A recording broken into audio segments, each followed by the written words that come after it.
Dear students, myself Dr. Ashish Garg, Associate Professor in Chemistry, SET RN Ruia Government College, Ramgarh Shekhawati, district Sikar, Rajasthan. बच्चों, BSc part first में first paper inorganic chemistry, इसमें हमने start किया हुआ है ionic solids, और ionic solids का एक पार्ट है hydrogen bonds and van der Waals forces. बच्चों, ये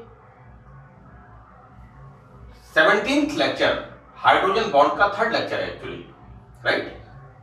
यहां पर बच्चों हम देखेंगे कि मैंने आपको पिछले लेक्चर्स में ये बताया है कि किस तरह से दो विद्युत ऋणी परमाणुओं के बीच में हाइड्रोजन बॉन्ड बनाता है और दो इलेक्ट्रोनेगेटिव एलिमेंट्स के बीच में हाइड्रोजन एक ब्रिज का काम करता है, राइट। ये मैंने आपको काफी डिटेल में पिछले दो लेक्चर्स के अंदर पार्ट 15 एंड पार्ट 16 दो लेक्चर्स में मैंने इसको एक्सप्लेन किया है और इस चैनल पे इसको अपलोड किया है। बच्चों, इस सत्र में हम हाइड्रोजन बॉन्ड को, the topic is hydrogen bond, hydrogen bond को प्रभावित करने वाले कारक कौन कौन से फैक्टर्स हैं जो हाइड्रोजन बॉन्ड को इफेक्ट करते हैं, factors affecting hydrogen bond, strength of the hydrogen bond, right. यहां पर बच्चों पहला पॉइंट विद्युत ऋणता। मैं यहां पर एक बात आपको बताना चाहूंगा कि मैंने मेरे 15th लेक्चर में जब हाइड्रोजन बॉन्ड स्टार्ट किया था तो मैंने एक एग्जांपल दिया था इस तरह का।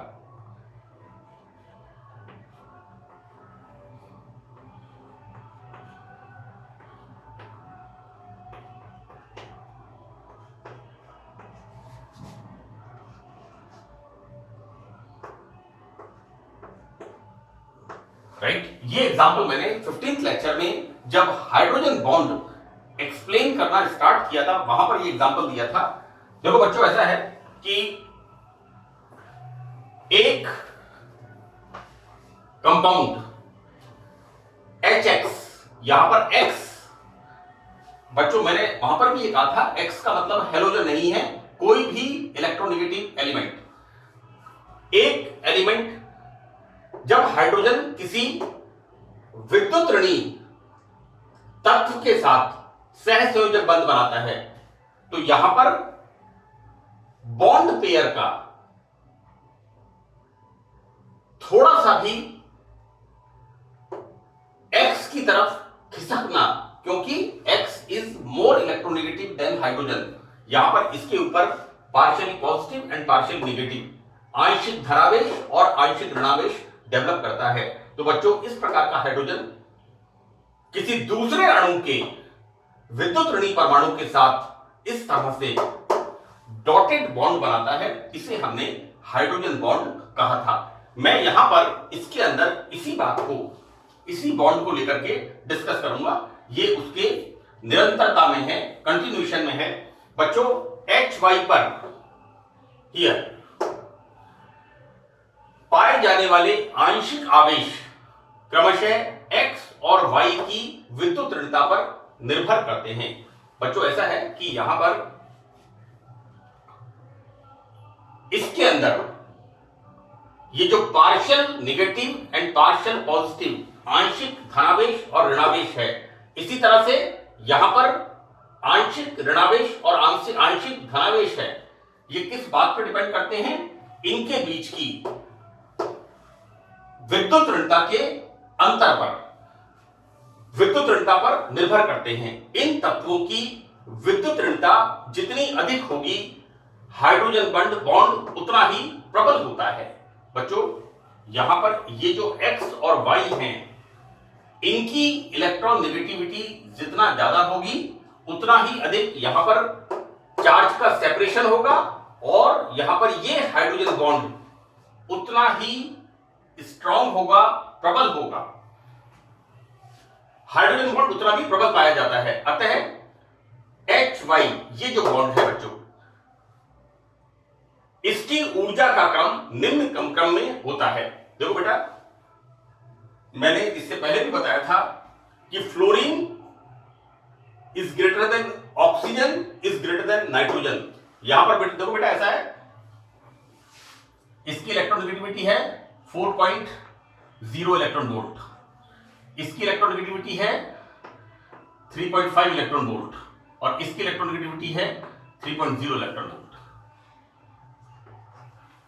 राइट? तो जैसा मैंने आपको कहा है, यहां पर x और y यानी यहां पर जो विद्युत ऋणी परमाणु हैं उनकी विद्युत ऋणता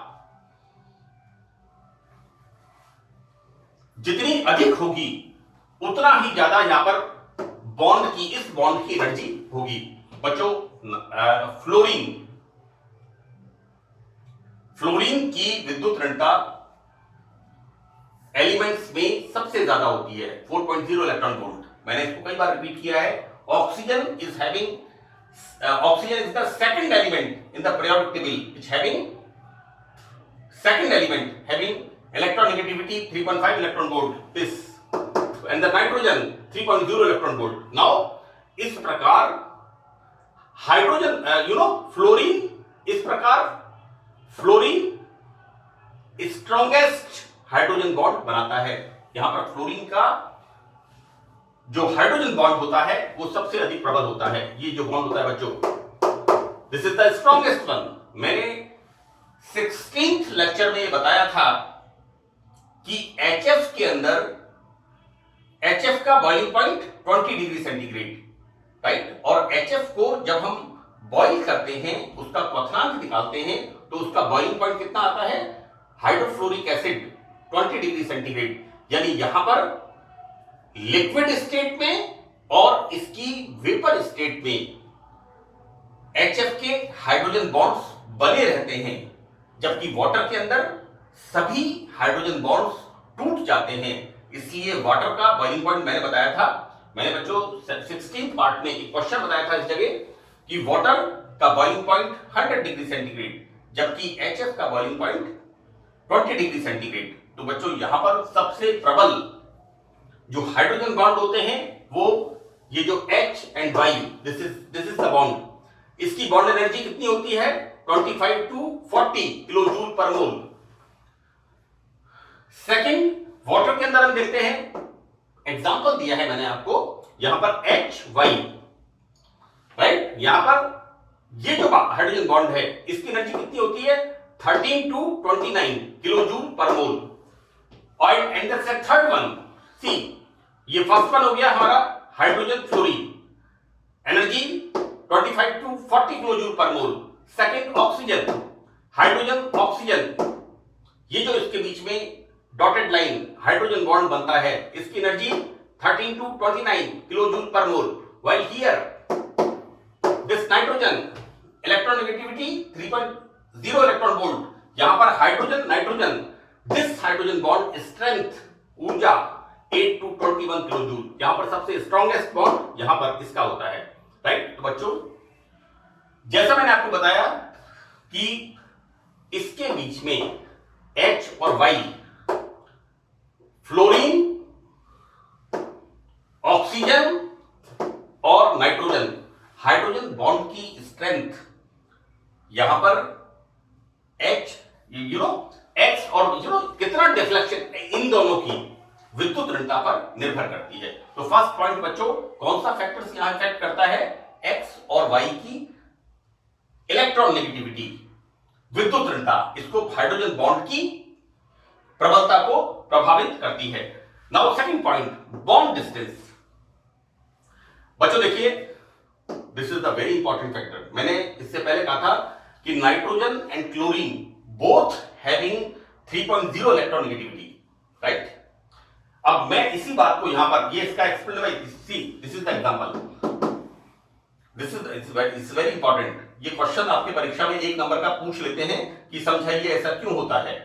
तो बच्चों, एक्सप्लेन बाय, देखो, बॉन्ड डिस्टेंस, हाइड्रोजन बॉन्ड बनाने वाला परमाणु Y, दिस आकार में बड़ा होने पर HY बॉन्ड दूरी ज्यादा होगी, ऑब्वियसली, सो दैट यहां हाइड्रोजन बॉन्ड कैसा होगा?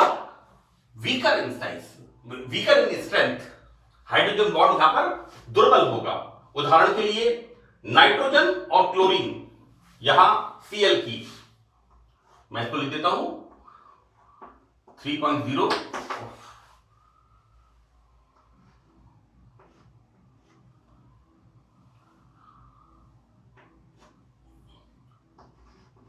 this is the 3.0 electron volt.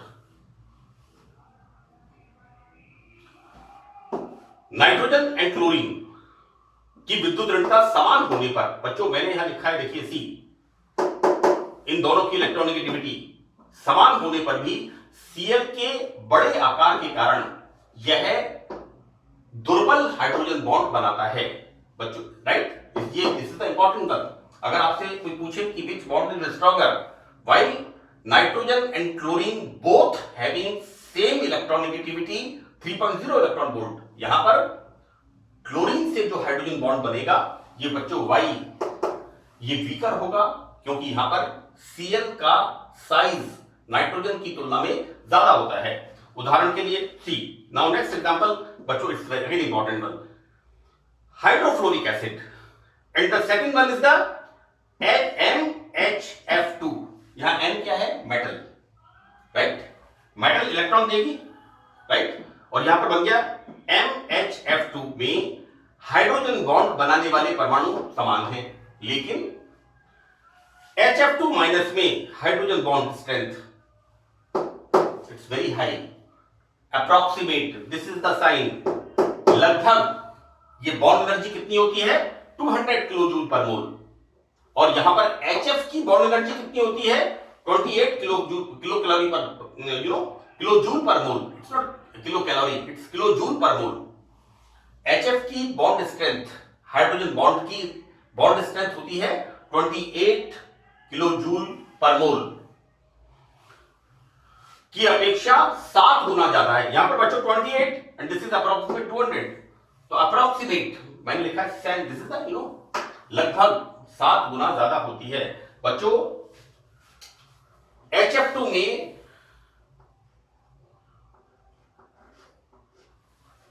HF2 में बाहरी इलेक्ट्रॉन आ जाने से फ्लोरीन परमाणुओं का बढ़ा हुआ इलेक्ट्रॉन घनत्व एक तरफ HF सहसंयोजक बंध दूरी को बढ़ाता है, तो दूसरी तरफ इस बॉन्ड को और अधिक प्रबल करता है। This is the reason, right. यहां पर ये इसका रीजन है कि यहां पर इस बॉन्ड स्ट्रेंथ को ये यहां पर प्रबल करता है, क्योंकि HF2 के अंदर एक इलेक्ट्रॉन बाहर का आ जाता है,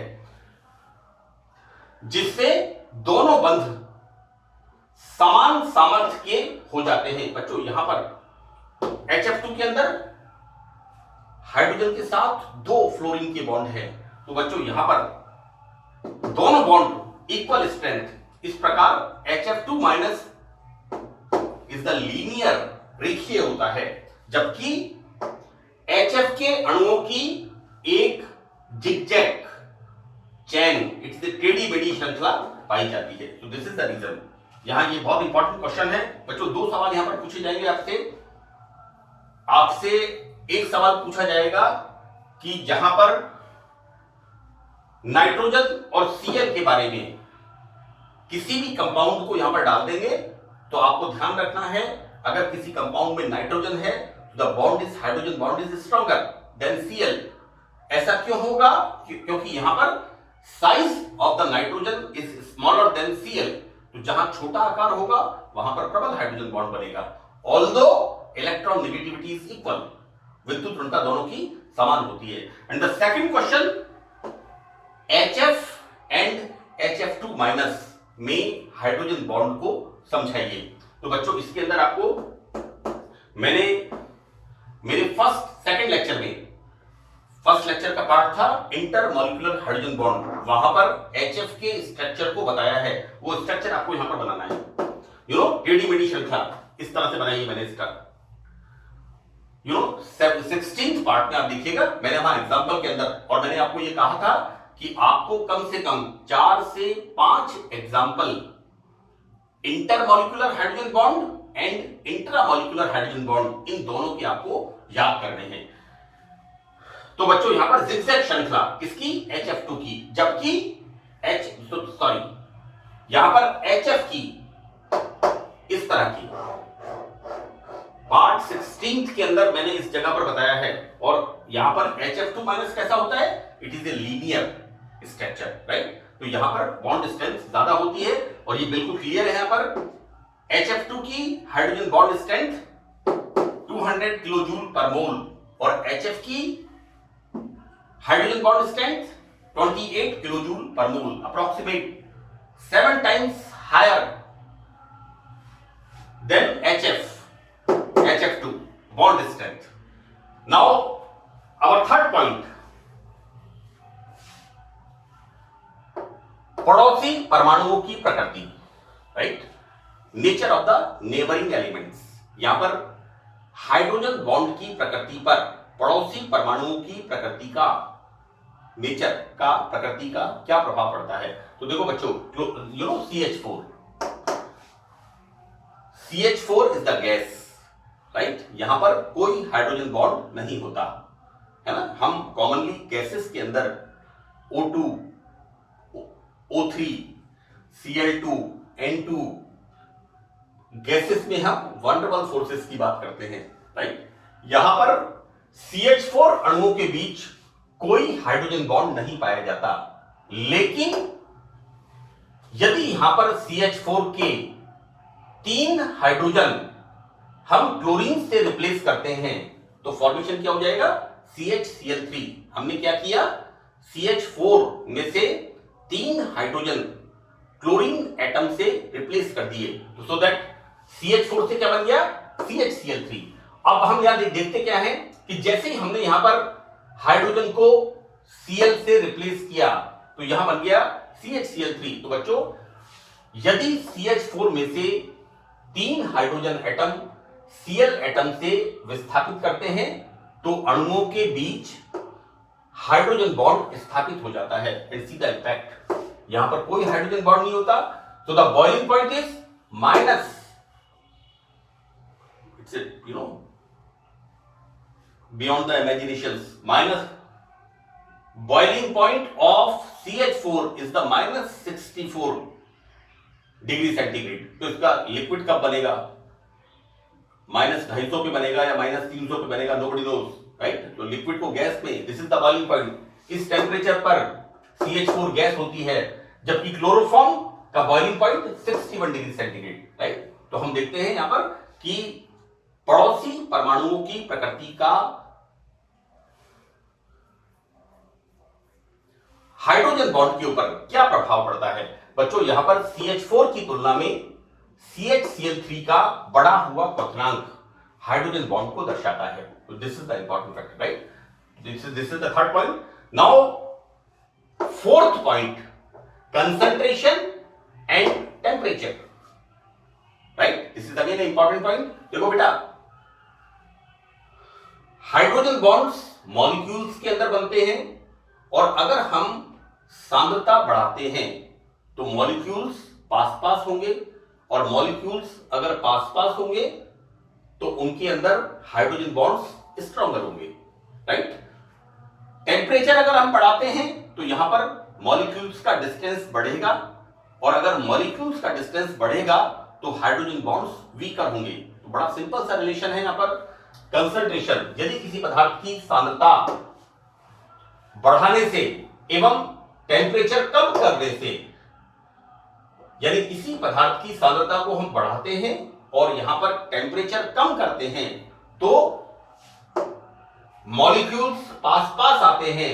ऐसी स्थिति में हाइड्रोजन बॉन्ड की स्ट्रेंथ, प्रबलता बढ़ती जाती है, राइट। और सांद्रता बढ़ाने से अणुओं के बीच की औसत दूरी कम होती है।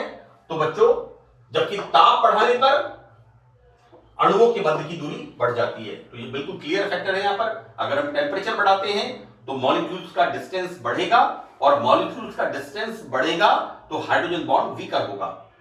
कंसंट्रेशन अगर बढ़ेगी तो मॉलिक्यूल्स पास पास आएंगे और मॉलिक्यूल्स पास पास आएंगे तो यहां पर कंसंट्रेशन बढ़ाते हैं और टेम्परेचर कम करते हैं, राइट। ऑब्वियसली अगर हम यहां पर मॉलिक्यूल्स पास पास होंगे और यहां पर हाइड्रोजन बॉन्ड की स्ट्रेंथ बढ़ेगी। नाउ बच्चों, यहां पर हम देखते हैं हाइड्रोजन बॉन्ड का भौतिक गुणों पर प्रभाव। जो यौगिक हैं जिनमें हम विभिन्न प्रकार के intermolecular and intramolecular hydrogen bond का अध्ययन करते हैं, उनके फिजिकल प्रॉपर्टीज पर क्या प्रभाव होता है हाइड्रोजन बॉन्ड का। तो बच्चों यहां पर सबसे पहले हम देखते हैं intermolecular, right, between two molecules. मैं इसको बार बार रिपीट कर रहा हूं, intramolecular within the molecule, अंतरा आणविक, हाँ एग्जैक्टली, अंतरा आणविक या अंतः आणविक दोनों एक ही शब्द हैं, अंतः एवं अंतरा, और अंग्रेजी इसका है इंट्रामॉलिक्यूलर हाइड्रोजन बॉन्ड, वाइल अंतर अणुक इंटरमॉलिक्यूलर। तो हम पढ़ रहे हैं बच्चों बिटवीन टू मॉलिक्यूल्स, अंतर आणविक हाइड्रोजन बंध का भौतिक गुणों पर प्रभाव। तो बच्चों पहला पॉइंट इसका पहला फर्स्ट पॉइंट है इसका गलनांक एवं क्वथनांक, right, melting points and boiling points. ये मैं थोड़ा सा इसलिए लिख देता हूं, वैसे ये माध्यम का जो चक्कर है ना, अंग्रेजी माध्यम, हिंदी माध्यम, केमिस्ट्री में मैं समझता हूं माध्यम का कोई चक्कर नहीं है।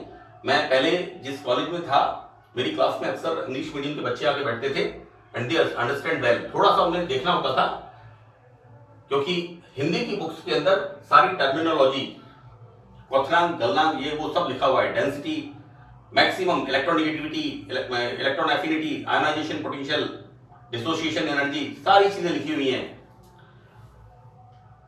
हीट ऑफ सब्लिमेशन, इसलिए ऐसा कोई फर्क वाली बात नहीं है। लेकिन फिर भी मैंने ये चीजें यहां मेंशन कर दी हैं। तो बच्चों किसी पदार्थ को द्रव में बदलने और द्रव को गैस में बदलने के लिए,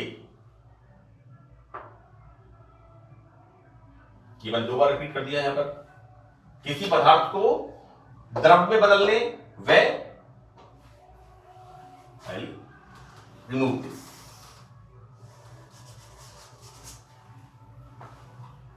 वे द्रव को गैस में बदलने के लिए ऊष्मा की आवश्यकता होती है, राइट।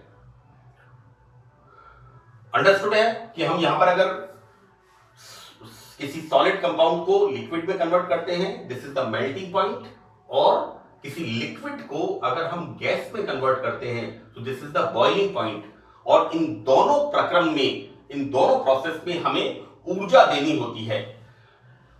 यही ऊष्मा पदार्थों के गलनांक, मेल्टिंग पॉइंट, और क्वथनांक कहलाते हैं। बच्चों अंतराण्विक बल, इंटरमॉलिक्यूलर फोर्सेस, हाइड्रोजन बॉन्ड अधिक होगा तो पदार्थ के अणुओं को अलग अलग करने के लिए अधिक ऊष्मा की आवश्यकता होगी, एवं गलनांक, क्वथनांक के मान बढ़ जाते हैं, राइट। अगर हाइड्रोजन बॉन्ड स्ट्रॉन्गर होगा तो यहां पर melting points and boiling points, इनकी वैल्यूज यहां पर बढ़ जाती है। मैंने कुछ एग्जांपल्स लिखे हैं यहां पर, वाटर, राइट, या बच्चों देखिए वाटर के अंदर क्या होता है, H2O, यहां पर ऑक्सीजन चारों तरफ से हाइड्रोजन से घिरा हुआ होता है। आप देखिएगा इसके स्ट्रक्चर में, मैंने इसका स्ट्रक्चर जो बनाया है उसके अंदर मैंने एक बॉन्ड दर्शाया है पार्ट 15 के अंदर। लेकिन मैं आपको बता दूं कि आप इसको थोड़ा इंटरनेट पे देख लीजिएगा कि H2O में ऑक्सीजन 2 हाइड्रोजन बॉन्ड बनाती है और 2 कोवलेंट बॉन्ड बनाती है, यानी ऑक्सीजन चारों तरफ से बॉन्ड से घिरी हुई होती है। तो बच्चों देखिए H2O का मेल्टिंग पॉइंट, गलनांक 0 डिग्री सेंटीग्रेड। हम देखते हैं कि आइस सॉलिड होती है, वो 0 डिग्री सेंटीग्रेड पर जमती है और उसके बाद मेल्ट हो जाती है।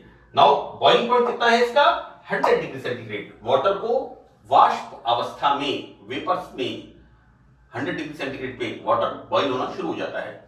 हम अगर इसकी बात करें, जैसे हमने यहां पर HOH में से एक हाइड्रोजन को रिप्लेस किया, तो बच्चों देखिए यहां पर मेल्टिंग पॉइंट कितना हो गया, -98 डिग्री सेंटीग्रेड, और इसका बॉइलिंग पॉइंट कितना हो गया, 64 डिग्री सेंटीग्रेड। देखो बेटा यहां पर ये ऑक्सीजन एक हाइड्रोजन बॉन्ड बनाती है, जबकि इसके अंदर 2 हाइड्रोजन बॉन्ड बनाती है। आप नेट पे या बुक्स के अंदर इसके स्ट्रक्चर को देखिएगा तो यहां पर देखो बेटा बॉइलिंग पॉइंट कम हो गया, राइट। यहां पर melting point -98 degree centigrade, right. अगर हम यहां पर, मैं आपको बताऊं बच्चों, ये जो लिखा हुआ है दिस इज लाइक दिस।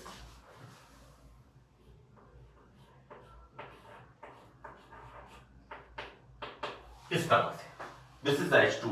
यहां पर हमने एक हाइड्रोजन को रिप्लेस किया CH3 से और उसके बाद दोनों हाइड्रोजन को एल्किल ग्रुप से रिप्लेस किया, राइट। अब हम क्या देखते हैं बच्चों, melting point of the ether, this is ether. इसका कितना है -41 डिग्री। कोई प्रेजेंस नहीं है हाइड्रोजन बॉन्ड की, यहां पर हाइड्रोजन है ही नहीं जो बॉन्ड बनाएगा, राइट। तो यहां पर इसका गलनांक